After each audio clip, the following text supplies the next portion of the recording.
Hello everyone, आज हम नया चैप्टर स्टार्ट करने वाले हैं ज्योग्राफी से।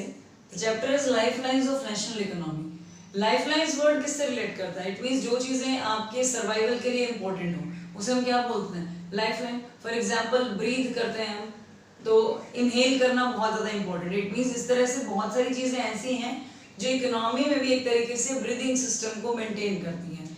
सो इकोनॉमी ब्रीथ कैसे कर सकती है? जब चीज़ें डेवलप्ड हों, इकोनॉमी स्मूथली रन करती रहे, डेवलपमेंट ज़्यादा हो, सो ऑटोमेटिकली वो उसकी लाइफ लाइन्स में कन्वर्ट हो जाते हैं। तो हम 3 टॉपिक्स डिस्कस करेंगे आज हमारे इंट्रोडक्शन में, जो बहुत ज़्यादा इंपॉर्टेंट है आपकी इकोनॉमी के डेवलपमेंट के लिए। फर्स्ट है ट्रांसपोर्टेशन। इसमें हम सभी मीन्स ऑफ ट्रांसपोर्ट के बारे में डिस्कस करने वाले हैं। मेनली आज जो हम पढ़ेंगे वो रिलेट करेगा आपका रोडवेज से। उसके बाद ट्रेड, कि ट्रांसपोर्ट ट्रेड को कैसे सपोर्ट कर रहा है, और अगर ट्रांसपोर्टेशन नहीं होगा तो ट्रेड को आप कैसे कंटिन्यू नहीं कर सकते हो। नेक्स्ट हम डिस्कस करेंगे कम्युनिकेशन के बारे में, बिकॉज कम्युनिकेशन नहीं होने से ट्रेडिंग एक्टिविटीज पॉसिबल नहीं है। सो इसका मतलब है कि तीनों चीजें इक्वली इंपॉर्टेंट है। स्टार्टिंग हम इसी करेंगे ट्रांसपोर्टेशन से, then international trade, and last one is communication. उसके बाद हम डिस्कस करेंगे मीन्स ऑफ ट्रांसपोर्ट का first point, that is roadways, कि किस तरह की प्रॉब्लम्स उसमें आती है, कैसे वो ज्यादा यूजफुल है, और in comparison to other means of transport वो कैसे बेटर है। और फिर हम डिस्कस करेंगे इंपॉर्टेंट डोमेन्स ऑफ अर्थ, जिसमें अलग अलग एरिया से कौन से डोमेन्स हैं जिसकी हेल्प से आप ट्रांसपोर्टेशन, कम्युनिकेशन और ट्रेड को इजीली कंटिन्यू कर पा रहे हो। सो टॉपिक को स्टार्ट करते हैं इंट्रोडक्शन पोर्शन से। ट्रांसपोर्टेशन क्यों नीडेड है, क्या रिक्वायरमेंट है उसकी। सो सबसे पहली चीज, हम अपनी लाइफ में 2 तरह की चीजों का यूज करते हैं। एक होती है आपकी मटेरियल्स और एक होती है हमारी सर्विसेज। आप डेली लाइफ में जो आपका इनका यूज करते हो, तो कुछ चीजें तो ऐसी हैं जो आपकी इमीडिएट सराउंडिंग्स में आपको बहुत इजीली मिल जाती हैं, बट कुछ चीजें ऐसी होती हैं जो सराउंडिंग्स में नहीं है, इसीलिए उनको आपकी रीच में लेकर आना पड़ता है। इट मींस बहुत सारी गुड्स और सर्विसेज ऐसी होती हैं जिनकी रिक्वायरमेंट डिफरेंट प्लेसेस पे है, तो उनको वहां तक ले जाना होता है। तो ये जो गुड्स एंड सर्विसेज हैं, ये जो सप्लाई है उसके अकॉर्डिंग इन्हें मूव करना इंपॉर्टेंट है, ताकि उन लोकेलिटीज में इनको पहुंचाया जा सके जहां पे इनकी रिक्वायरमेंट है। और जब इस तरह की प्रॉब्लम्स आती हैं, तो सराउंडिंग के बाद जो एरियाज हैं जहां पे रिक्वायरमेंट है और चीजें अवेलेबल नहीं है, वहां पे उन्हें पहुंचाने के लिए हम किसकी हेल्प लेते हैं? ट्रांसपोर्ट की हेल्प लेते हैं। और ट्रांसपोर्ट की हेल्प से आप डिफरेंट गुड्स एंड सर्विसेज को डिफरेंट एरियाज में पहुंचा देते हो, मीन्स मूवमेंट इजी हो जाता है। तो इससे हमें क्या क्लियर होता है? जो लोग इस तरह की मूवमेंट्स करने में एंगेज हैं, some people who are engaged in facilitating these movements are known as traders। उन्हें हम क्या बोल देते हैं? ट्रेडर्स बोल देते हैं, क्योंकि उनका वर्क क्या है? वो ये मूवमेंट्स क्रिएट करने में सपोर्टिव होते हैं। तो हम क्या बोल सकते हैं? These are the people who are engaged in the people who are engaged in movement of goods and services are known as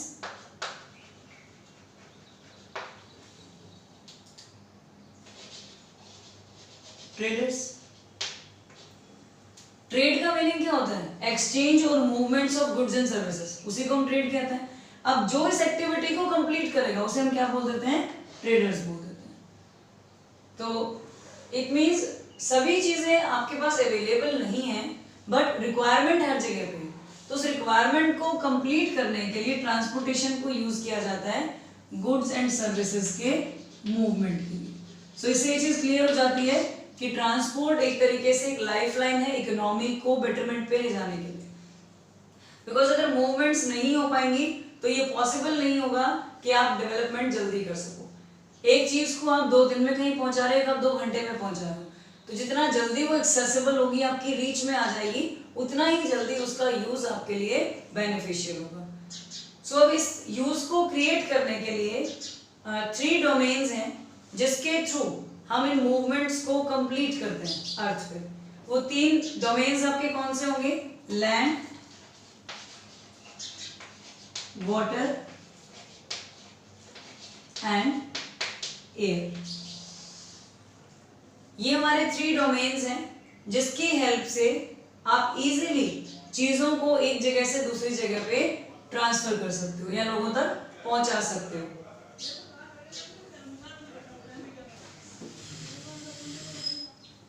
सबसे पहला पॉइंट देखते हैं, मीन्स ऑफ ट्रांसपोर्ट कौन कौन से तरह का होता है।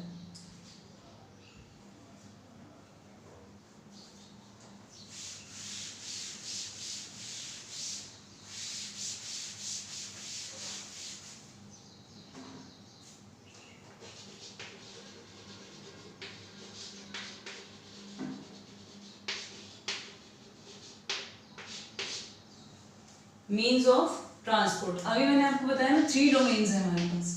तो सबसे पहला डोमेन क्या आता है, लैंड। तो लैंड की हेल्प से आप किस किस तरीके से चीजों के मूवमेंट्स क्रिएट कर सकते हो। इसमें आपके 3 पोर्शंस आ जाएंगे। एक तो हम इसमें पढ़ेंगे रोडवेज, सेकेंड हमारा आ जाता है इसमें रेलवेज, और थर्ड हम डिस्कस करेंगे पाइपलाइंस। पाइपलाइन बहुत ही पुराना ट्रांसपोर्टेशन वे नहीं है, ये कुछ ईयर्स से ही ज्यादा यूज में आने लगा है, बट प्रेजेंटली हम इसका यूज बहुत सारे एरियाज में करते हैं, मेनली जो लिक्विड चीजें हैं उनको ट्रांसपोर्ट करने के लिए, जैसे पेट्रोलियम है, डीजल है, बहुत सारे सॉलिड आइटम्स भी ऐसे हैं जिनको स्लरी में कन्वर्ट करके हम पाइपलाइंस के थ्रू डिफरेंट एरियाज में ट्रांसपोर्ट करते हैं। तो प्रेजेंटली ये बहुत ही इंपॉर्टेंट रोल प्ले कर रहा है ट्रांसपोर्टेशन फैसिलिटीज प्रोवाइड करने में और उनको इजी कर देने में, जिसकी हेल्प से बहुत सारे ऐसे एरियाज जहां पहले इंडस्ट्री सेटअप नहीं हो पा रही थी, अब इस सपोर्ट की वजह से वहां पे इंडस्ट्री को सेटअप किया जा सकता है। नेक्स्ट आता है हमारे पास डोमेन जो कि वाटर है, और थर्ड डोमेन हम डिस्कस करेंगे एयर। अब वाटर में 2 तरह के यूजेस आ गए, एक तो इनलैंड जो आप अपने ही कंट्री में कर रहे हो, और एक आता है इसमें ओवरसीज जो आप दूसरे नेशन के साथ करते हो। तो दोनों चीजों के लिए हम इसका यूज कर रहे हैं।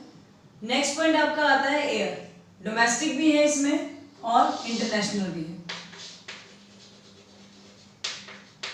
डोमेस्टिक एयरलाइंस जो विद इन द नेशन या with in the boundaries of a country चीजें डिस्ट्रीब्यूट करने में या ट्रांसपोर्ट करने में आपको हेल्प करता है। और सेकंड हमारा आ जाता है इसमें इंटरनेशनल एयरवेज।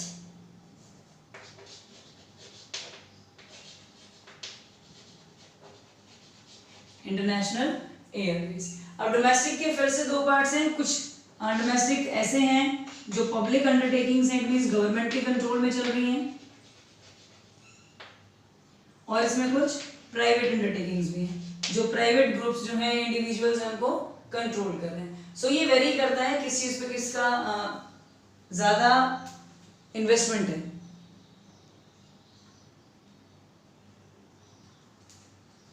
सो इस वे में ये गिवन मीन्स ऑफ ट्रांसपोर्ट्स हैं। इस चैप्टर में हम हर एक पर्टिकुलर पॉइंट को डिटेल में डिस्कस करेंगे। फॉर एग्जांपल जैसे हम यहाँ से स्टार्ट करेंगे, आज रोडवेज के बारे में हम डिस्कस करने वाले हैं, उसके बाद आपका रेलवेज हो गया, देन पाइपलाइंस, और सेकंड फिर हमारा वाटर, और थर्ड हमारा एयरवेज हो गया। सो बहुत इजी टॉपिक है, आप लोग पहले पढ़ चुके हैं, कुछ नया नहीं है इसमें, सो टफ नहीं रहेगा समझने में। इसमें बहुत सारी चीजें ऐसी होंगी जो आप अपनी लैंग्वेज में बना के लिख सकते हो, बिकॉज आपको ट्रांसपोर्टेशन के बारे में इतना सब पता है। अब अगर हम बात करते हैं नेक्स्ट पॉइंट की, अभी हमने देखा ट्रांसपोर्ट कैसे इंपॉर्टेंट है और किस किस तरीके से हेल्पफुल है। ट्रांसपोर्ट के साथ साथ ट्रेड जो है वो भी एक बहुत ज्यादा ग्रोथ करने वाला सेक्टर है। एक्चुअल में ट्रांसपोर्ट की हेल्प आप ले किस ले रहे हो, ट्रेड करने के लिए, क्योंकि मूवमेंट्स किसका पार्ट है, ट्रेड का पार्ट है। सो इसीलिए जो डेवलपमेंट हो रहा है साइंस और टेक्नोलॉजी में, उसके साथ साथ जो ट्रेड और ट्रांसपोर्ट है वो भी एक्सपेंड होता जा रहा है। Presently all over the world कहीं भी कोई भी विलेजेस भी हैं तो वो भी बहुत इजीली एफिशिएंट और फास्ट मूविंग ट्रांसपोर्ट से जुड़े हुए हैं, वो कन्वर्ट हो चुके हैं उनमें। इट मींस ट्रांसपोर्ट जो है उसकी हेल्प से आप बहुत इजीली कम्युनिकेशन सिस्टम भी डेवलप कर पाए हो, जिसमें एक तरीके से कम्युनिकेशन जो है वो ट्रांसपोर्ट और ट्रेड के बीच में एक लिंक सेटअप करता है। अगर ट्रांसपोर्ट और ट्रेड दोनों आपको करने हैं तो जो कम्युनिकेशन है वो भी कॉम्प्लीमेंट्री होगा।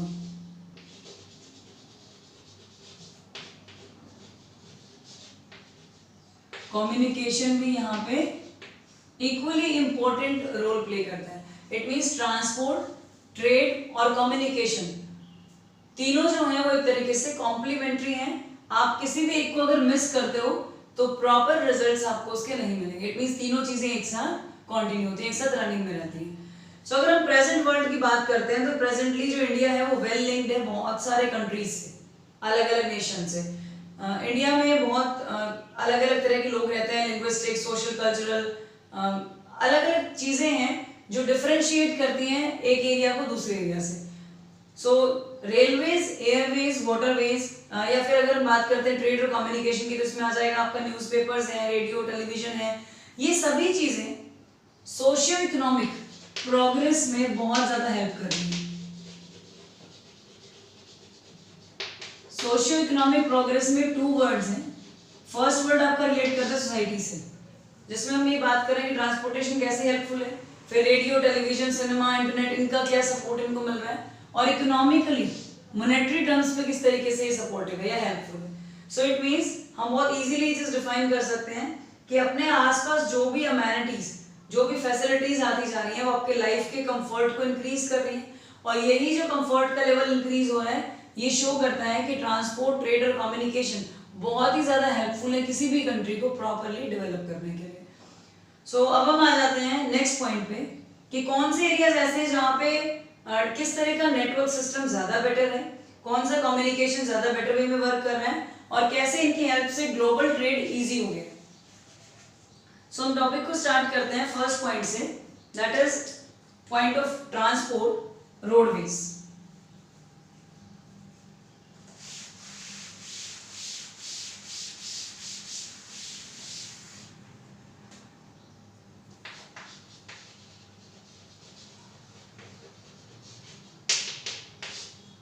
हर एक टॉपिक पे 2 तरह से क्वेश्चन बन सकते हैं, या तो आपको उसकी मेरिट्स या डीमेरिट्स पूछ ली जाए, या फिर आपको उसके ऊपर एक शॉर्ट नोट दे दिया जाए। तो आपको सारे इंपॉर्टेंट पॉइंट्स उसमें मेंशन करने हैं। सो हम रोडवेज के बारे में डिस्कस करते हैं। सबसे पहली जो मेन चीज हम इसमें डिस्कस करने वाले हैं that is India has one of the largest road networks in the world. पूरे वर्ल्ड में इंडिया का जो रोड नेटवर्क है वो लार्जेस्ट रोड नेटवर्क है। तो लार्जेस्ट रोड नेटवर्क के साथ इंडिया में प्रेजेंटली 2.3 मिलियन किलोमीटर की रोड्स हैं, जो ये शो करता है कि इंडिया का नेटवर्क लार्जेस्ट नेटवर्क है। और प्रेजेंटली जो रोडवेज है वो रेलवेज को प्रीसीड कर रही है।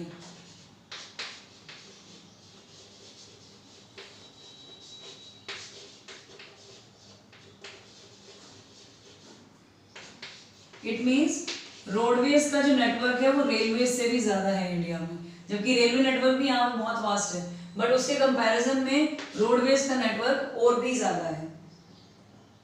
सो इसीलिए जो रोडवेज हैं वो रेलवेज से बेटर है, क्योंकि इनको मेंटेन करना, बिल्ड करना बहुत ही इजी है in comparison to railways. So जो इम्पोर्टेंस रोड नेटवर्क की बढ़ती जा रही है in comparison to rail network, उसके कुछ मेन रीजंस हैं कि क्या प्रॉब्लम्स हैं जो रेलवेज पीछे हैं रोडवेज से, या रोडवेज नेटवर्क ज्यादा डेवलप हो गया है, उसकी रिक्वायरमेंट धीरे धीरे बढ़ रही है। सो सबसे पहला रीजन है जो कंस्ट्रक्शन कॉस्ट है रोड्स की। Construction cost of roads is much lower than construction cost of railways.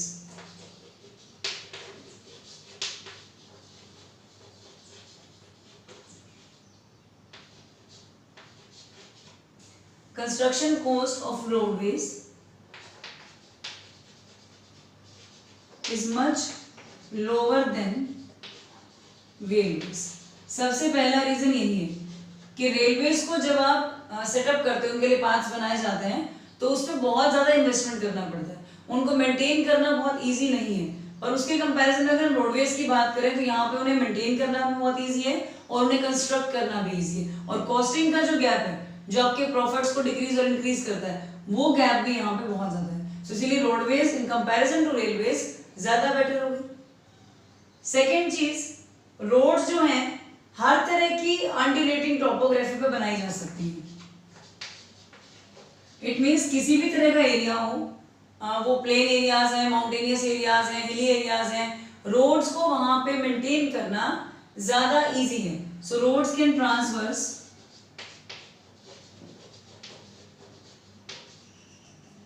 roads can traverse comparatively more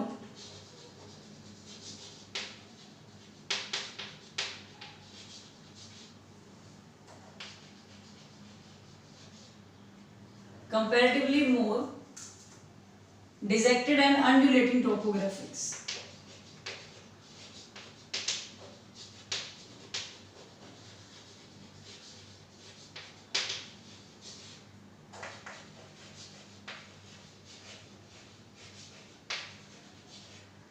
it means roads को आप बहुत इजीली बना सकते हो ऐसी टोपोग्राफीज पे जो इक्वल नहीं है, जहाँ प्लेन एरियाज नहीं है। मतलब हर जगह के एरिया में रेलवे के कंपैरिजन में रोडवेज को फॉर्म करना, उनको कंस्ट्रक्ट करना ज्यादा इजी है। तो सेकंड थिंग, इसके वजह से रोडवेज ज्यादा इंपॉर्टेंट हो गई है। थर्ड आपकी आ जाती है कि जितने भी ज्यादा रोड ट्रांसपोर्ट जितना इकोनॉमिकल है, उतना रेलवेज इकोनॉमिकल नहीं है। बिकॉज ये पॉसिबल नहीं है कि जिन एरियाज में बहुत ही कम लोग रहते हैं उनके लिए आप रेलवेज को कंस्ट्रक्ट करो, बिकॉज वो इतना ज्यादा कॉस्टली हो जाता है और वो इकोनॉमिकल नहीं होगा। सो कुछ लोगों के लिए रेलवेज का कंस्ट्रक्शन पॉसिबल नहीं है। बट अगर हम रिलेटिवली देखते हैं तो जो शॉर्ट डिस्टेंसेस होते हैं, थोड़ा बहुत गुड्स का एक्सचेंज हो रहा है, कुछ एक लोग वहां पे हैं जो मूवमेंट्स करते हैं, तो उस केस में भी क्या ज्यादा बेनिफिशियल रहता है, रोडवेज। जो शॉर्ट डिस्टेंसेस पे पर्सन और गुड्स दोनों के मूवमेंट्स में ज्यादा सपोर्टिव है, ज्यादा हेल्पफुल है। नेक्स्ट आता है इसमें, रोडवेज जो है वो आपको door to door service provide करता है।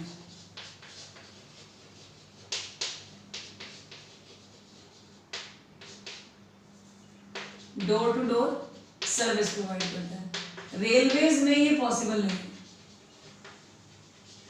सो ये नेक्स्ट चीज आती है कि जब भी आपको कहीं पहुंचना है तो आप रोडवेज की हेल्प बहुत इजीली ले सकते हो, और उस केस में हर जगह पे ट्रेन्स आपको इतनी ज्यादा इजीली एक्सेसिबल नहीं होती है। कॉस्ट ऑफ लोडिंग और अनलोडिंग भी बहुत कम होती है अगर हम रोडवेज की बात करें। तो जो भी आप लोडिंग या अनलोडिंग करते हो चीज़ों की, वो भी यहाँ पे लेस कॉस्टली है इन कंपैरिजन टू रेलवेज। तो इसमें भी आप कंपैरिजन कर सकते हो, कंपैरेटिव स्टडी आप शो कर सकते हो that what is the reason that roadways have an edge over railways, कि क्या रीजन है कि रोडवेज बेटर है रेलवेज की कंपैरिजन में। पॉइंट्स आपको उसमें मेंशन करने हैं। रोड नेटवर्क जो एक तरीके से फीडर का काम भी करता है, फीडर दूसरे ट्रांसपोर्टेशन सिस्टम्स के लिए। फॉर एग्जाम्पल अगर हमें सी पोर्ट तक कोई भी गुड्स पहुंचानी है तो किसकी हेल्प से आप पहुंचा सकते हो, रोडवेज की हेल्प से आप पहुंचा सकते हो। तो इट मीन्स जो ये ट्रांसपोर्टेशन सिस्टम है it is also used as a feeder to other modes of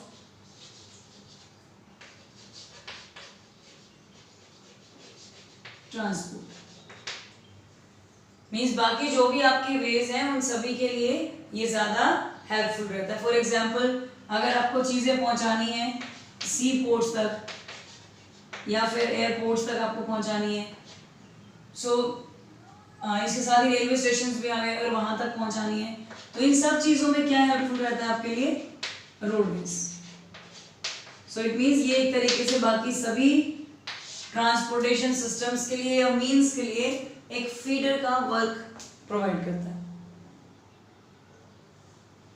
अब आती है हमारे पास डिटेल्ड स्टडी के रोड जो हैं वो कितने पार्ट्स में क्लासिफाई हैं। जैसा अभी हमने देखा कि 2.3 मिलियन किलोमीटर का रोड नेटवर्क है इंडिया में, जो कि पूरे वर्ल्ड में लार्जेस्ट नेटवर्क है।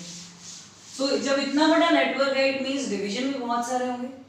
सो रोड्स का जो क्लासिफिकेशन है उसको हम डिस्कस करते हैं।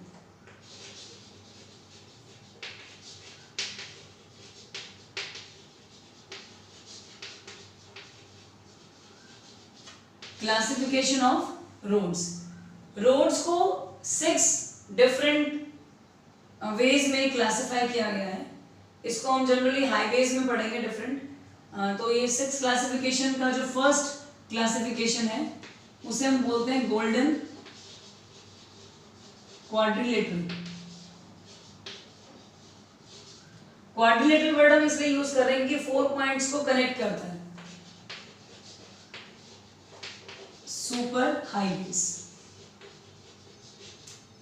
Golden quadrilateral super highways. Actual में इसकी स्टार्टिंग कहां से होती है? ये स्टार्ट होता है आपका नॉर्थ में दिल्ली से। अब नॉर्थ में दिल्ली से स्टार्ट होके ये आपका मैच करता है जाके ईस्ट में कोलकाता में।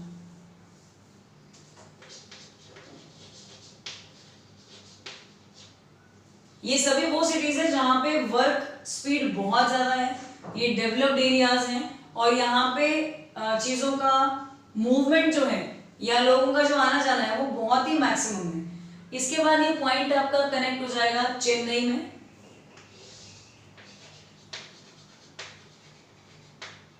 और एट लास्ट चेन्नई के बाद ये जाके मिल जाता है मुंबई में।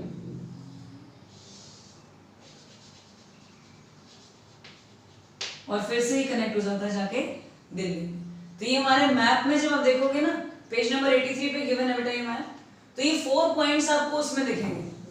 येलो लाइंस में इनको शो किया गया है। क्वाड्रिलेटरल में क्या होता है? वही 4 एंगल्स होते हैं, 4 साइड्स होती हैं।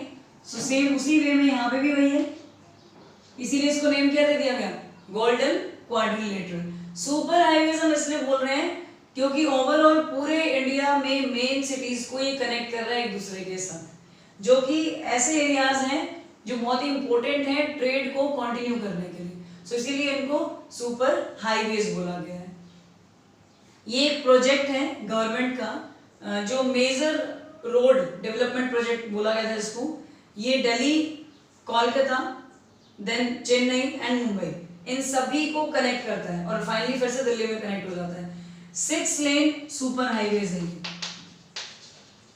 इट मींस ट्रांसपोर्ट को इजी बनाने के लिए इसको किया गया। 6 लेन हाईवे है ये। नॉर्थ और साउथ कॉरिडोर्स को लिंक करता है। जैसे अभी हमने देखा ना दिल्ली, कोलकाता, चेन्नई और मुंबई, इस तरीके से यहाँ पे कनेक्टिविटी है। इसके बाद ये कनेक्ट करता है आपके टॉप मोस्ट पॉइंट को। इट मींस जम्मू कश्मीर में श्रीनगर, और वहां से डायरेक्टली आता है कन्याकुमारी, तमिलनाडु। ये यहाँ पे आपका श्रीनगर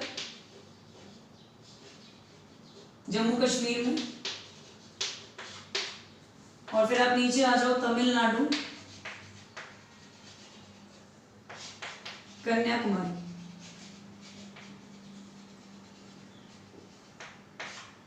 सो इट मींस इसे हम क्या बोल देंगे? North south corridors. Top most point जो आपका नॉर्थ का है और टॉप मोस्ट पॉइंट आपका जो साउथ का है, उन दोनों को भी ये डायरेक्टली एक सिंगल रोड से कनेक्ट करता है। सेम ऐसे ही ये ईस्ट और वेस्ट कॉरिडोर्स को भी कनेक्ट करता है। शिलचर असम और पोरबंदर गुजरात, यहाँ पे ये पोरबंदर जो कि गुजरात में है, और यहाँ ही कनेक्ट करता है Silchar Assam.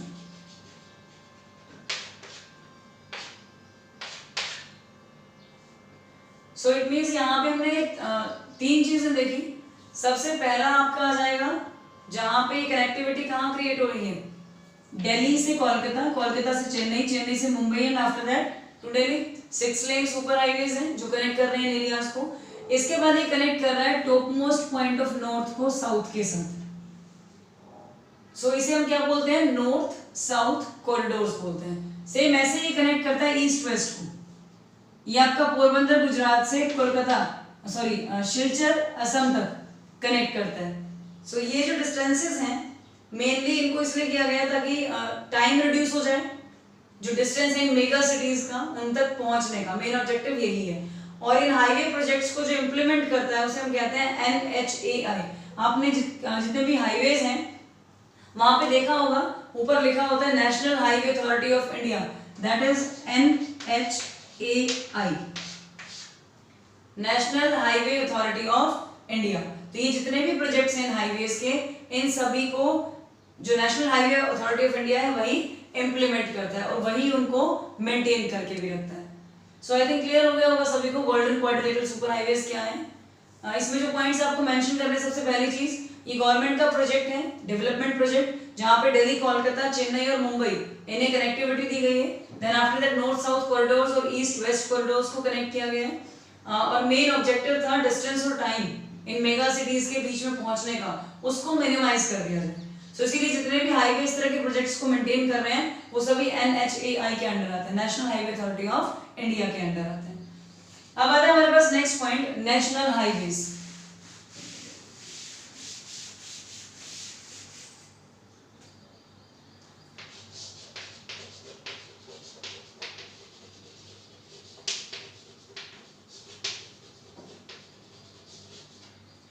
National highways, national highway country के सभी एक्सट्रीम पार्ट्स को कनेक्ट करता है, उन्हें लिंक करता है। सो इट लिंक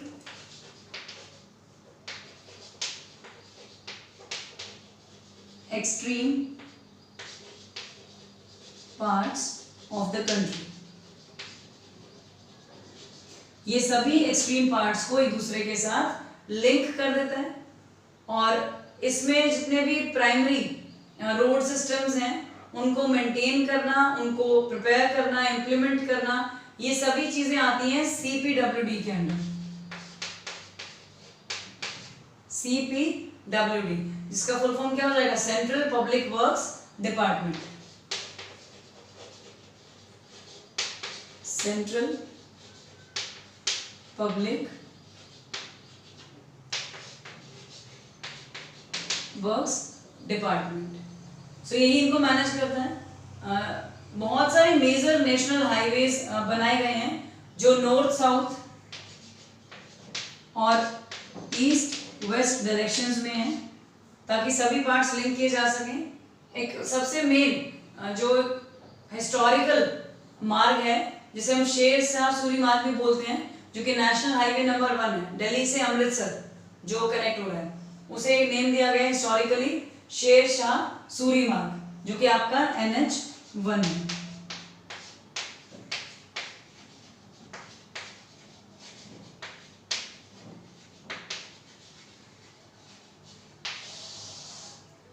सो इस तरीके से बहुत सारे नेशनल हाईवेज हैं जो पूरे इंडिया के एक्सट्रीम पार्ट्स को एक दूसरे से लिंक करते हैं। अगर हम सबसे हाईएस्ट लॉन्गेस्ट हाईवे की बात करें तो वो है आपका NH7, जो कि सबसे ज्यादा लॉन्गेस्ट है, अराउंड 2369 किलोमीटर्स का एरिया है। ये वाराणसी से कन्याकुमारी वाया जबलपुर, नागपुर, हैदराबाद, बेंगलोर और मदुरई इन एरियाज को क्रॉस करते हुए फाइनली कहाँ मिल जाता है, जाके कन्याकुमारी में।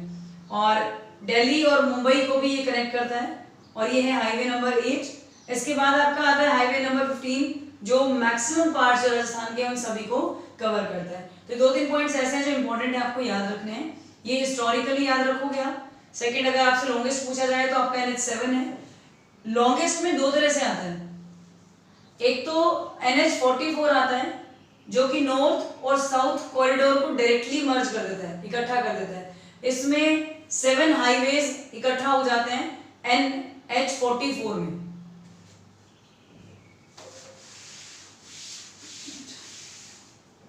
पहले आप NH1 देखोगे, इसके बाद हम बात कर रहे हैं लॉन्गेस्ट NH की, वो है आपका NH7, जो कि 2369 किलोमीटर्स का एरिया कवर करता है। इसके बाद अगर हम बात करते हैं, वैसे ही लॉन्गेस्ट है बट इसके साथ ही ये एक सिंगल हाईवे है जो इतना डिस्टेंस कवर करता है। इसके बाद हमारे पास आता है NH44, जिसमें 7 हाईवेज मर्ज हो जाते हैं, यहाँ के मिक्स हो जाते हैं, इसीलिए इसकी लेंथ और भी ज्यादा है और ये डायरेक्टली नॉर्थ से साउथ कॉरिडोर में मिल जाता है। जो अभी हमने देखा ना, श्रीनगर जम्मू कश्मीर और कन्याकुमारी तमिलनाडु, उनको ये एक दूसरे से लिंक करता है और इसका डिस्टेंस है 3745 किलोमीटर्स। तो अगर सिंगल पूछा जाएगा तो NH7 है, मर्ज होने के बाद जो लॉन्गेस्ट दैट इज NH44, जो कि कौन कौन से एरियाज को दूसरे से कनेक्ट करता है। NH7 आपका कनेक्ट कर रहा है वाराणसी को कन्याकुमारी से। सो इस वे में डिफरेंट हाईवेज हैं, इनका अपना अपना इंपॉर्टेंट एक रोल है। NH15 आपके पूरे राजस्थान को कवर करता है, NH8 जो है वो दिल्ली से मुंबई को कनेक्ट करता है। तो ऐसे ही मींस मेनली जितने भी एक्सट्रीम पार्ट्स हैं ऑल ओवर द नेशन उन सभी को कनेक्ट या लिंक करते हैं ये हाईवेज। अब आते हैं हमारे पास नेक्स्ट पॉइंट, स्टेट हाईवेज। मैं ये रब कर रही हूँ 2 पॉइंट्स स्टार्टिंग से। थर्ड पॉइंट हमारे पास आ जाएगा यहाँ पे स्टेट हाईवेज। अभी हमने 2 पॉइंट्स देखे, golden quadrilateral super highways and then national highways. अब आता है हमारे पास स्टेट हाईवेज। स्टेट हाईवेज वो रोड्स हैं जो एक स्टेट कैपिटल को डिफरेंट डिस्ट्रिक्ट हेडक्वार्टर्स से जोड़ देती हैं। इट मींस किसी भी स्टेट की कैपिटल को उसके डिस्ट्रिक्ट हेडक्वार्टर से जोड़ती है, डिस्ट्रिक्ट हेडक्वार्टर से लिंक कर देती हैं, और इन्हीं को हम क्या बोल देते हैं, स्टेट हाईवेज।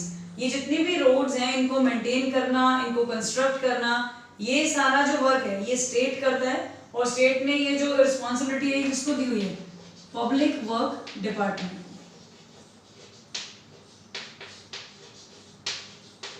इट मींस ये PWD इसे मेंटेन करता है और उनका कंस्ट्रक्शन वर्क भी वही मैनेज करता है।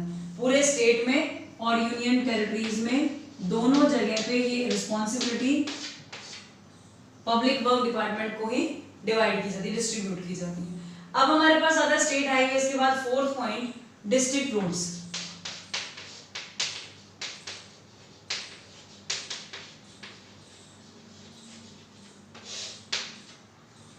डिस्ट्रिक्ट रोड्स क्या लिंक करते हैं, आपको नेम से क्या सजेस्ट हो रहा है, ये रोड्स वो हैं जो डिस्ट्रिक्ट हेडक्वार्टर्स को डिस्ट्रिक्ट के बाकी सभी प्लेसेस से जोड़ देते हैं। इट मींस डिस्ट्रिक्ट हेडक्वार्टर्स को किससे लिंक कर देते हैं, other places of district. It means एक तरीके से पूरे डिस्ट्रिक्ट के डिफरेंट एरियाज को एक दूसरे से लिंक करते हैं, उसी को हम क्या बोल देते हैं, डिस्ट्रिक्ट रोड्स बोल देते हैं। और इन रोड्स को मेंटेन करने का काम करता है जिला परिषद, जिला परिषद। अब इसके बाद आती है next other roads.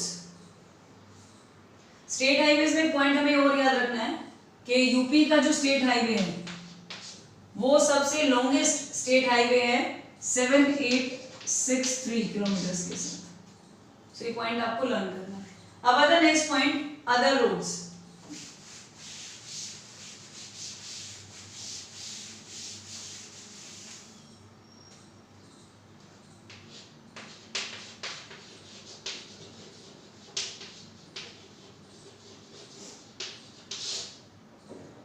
Other roads में आ गए आपकी रूरल रोड्स, जो रूरल एरियाज को लिंक करती हैं विलेजेस से, टाउन से। और इसमें इस कैटेगरी में वही सारी रोड्स आ जाएंगी। इनमें दोनों तरह की चीजें आ गई, आपकी जो मेटल रोड्स हैं और जो आपकी अनमेटल रोड्स हैं। It means mainly rural roads क्या करती हैं, सभी रूरल एरियाज को लिंक करती हैं। रूरल एरियाज को किसके साथ ये लिंक करती हैं, विलेज के जितने भी पार्ट्स हैं उनके साथ भी, डिफरेंट विलेजेस जो आसपास हैं, और टाउन्स के साथ।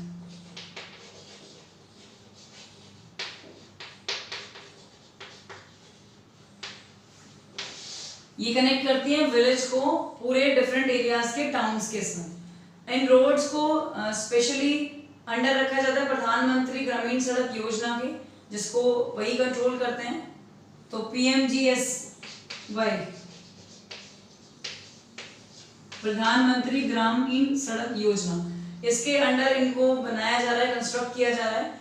और इस स्कीम में कुछ स्पेशल प्रोविजंस हैं कि जितने भी विलेज हैं पूरे कंट्री में उन सभी को मेजर टाउन से लिंक किया जाए, ताकि वहां पे एक ऐसा सिस्टम क्रिएट हो कि जो मूवमेंट्स हैं गुड्स के, सर्विसेज के या लोगों के, वो इजीली कंप्लीट किए जा सके।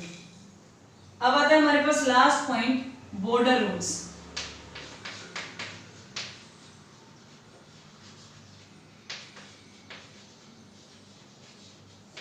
नेम से हमें क्लियर हो रहा है कि ये बॉर्डर रोड्स हैं जो बॉर्डर एरियाज को एक दूसरे से कनेक्ट करती हैं। इसमें मेनली जो वर्क है वो BRO इसको मैनेज करता है। ये गवर्नमेंट ऑफ इंडिया की एक ऑर्गेनाइजेशन है, border roads organisation, border roads organisation. ये गवर्नमेंट ऑफ इंडिया की एक ऑर्गेनाइजेशन है जो इन रोड्स को कंस्ट्रक्ट करने का, मेंटेन करने का वर्क करती है। इस ऑर्गेनाइजेशन को बनाया गया था 1960s में। इसको बनाने का मेन मोटिव यही था कि जितने भी ऐसे एरियाज हैं जहाँ पे नदन जो पार्ट है, ये नॉर्थ ईस्टर्न बॉर्डर एरियाज हैं, इन सभी एरियाज में रोड्स को इम्प्रूव किया जाए ताकि जो डिफिकल्टी है यहाँ पे टेरिटरीज इसी तरीके की हैं, सो इकोनॉमिक डेवलपमेंट तभी होगा जब ट्रांसपोर्टेशन पॉसिबल होगा। तो एक्सेसिबिलिटी को क्रिएट करने के लिए इन रोड्स को यहाँ पे मेंटेन किया गया था। सो ये हमने डिस्कस किए 6 टाइप्स कि क्या क्या क्लासिफिकेशन है, रोड किस तरीके से डिवाइड है। सो अब अगर हम इसको कलेक्टिवली देखते हैं तो फर्स्ट पॉइंट हमारे पास क्या आ जाएगा, golden quadrilateral super highways.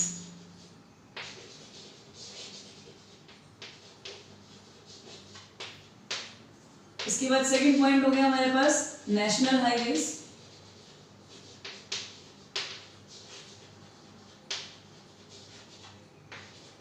Then third one is state highways.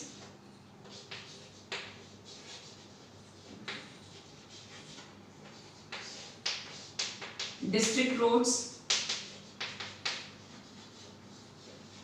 यहां से हाईवे रोड्स में कन्वर्ट हो गए। अदर रोड्स,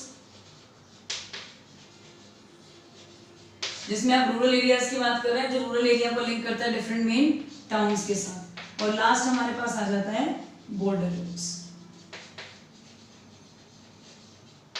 इसे मैनेज करता है NHAI, यहाँ मैनेज करता है CPWD, सेंट्रल लेवल पे आ गया। स्टेट को स्टेट PWD मैनेज करता है। डिस्ट्रिक्ट रोड्स को जिला परिषद से देखती हैं। और अदर रोड्स आपकी आ जाएंगी प्रधानमंत्री ग्रामीण सड़क योजना के under.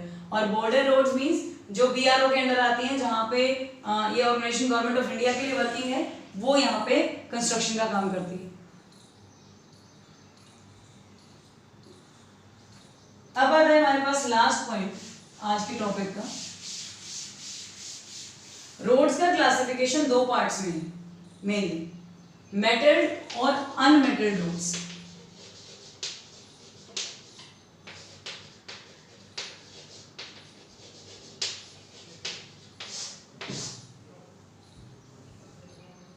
Metalled and unmetalled roads. Metalled roads जो है वो सीमेंट, कंक्रीट या फिर जो बिटुमेन है, कॉल है, इनसे बनाई जाती हैं। और ये ऑल वेदर रोड्स होती हैं, ऑल वेदर रोड्स होती हैं।